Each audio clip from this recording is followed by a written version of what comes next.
नमस्कार दर्शक बंधु सुना और रूपा दर को नहीं एबे आसिला को खुशी खबर।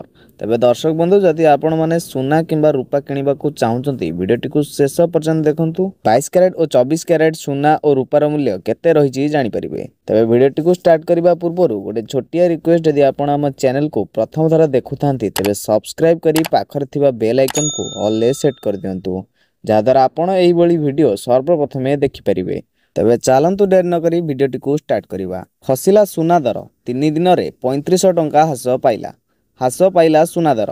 सारा देश रे सुना मूल्य हास पाउची। लगातार 3 दिन रे 3500 टंका हास पाइची सुना दर। गतकाली 24 कैरेट सुनार मूल्य 90,380 टंका थिला।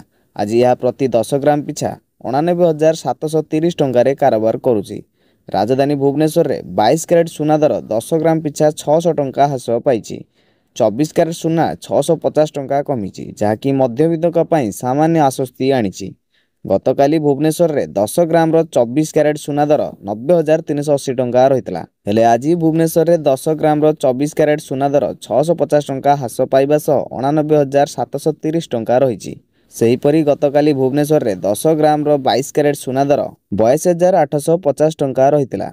हेले आज भुवनेश्वर रे 10 ग्राम 22 कैरेट रो सुना दर 600 टंका हास घटी 82,250 टंका रहिछि। तबे आज रूपा धातु मूल्य अपरिवर्तित रहिछि। भुवनेश्वर रे रूपा केजी पिछा 1,03,000 टंका रहिछि। दर्शक बंधु एथिला सुना और रूपा दर को नहीं एक संपूर्ण अपडेट जहाँकि आपण माने वीडियो रे जानिबा को पाइले।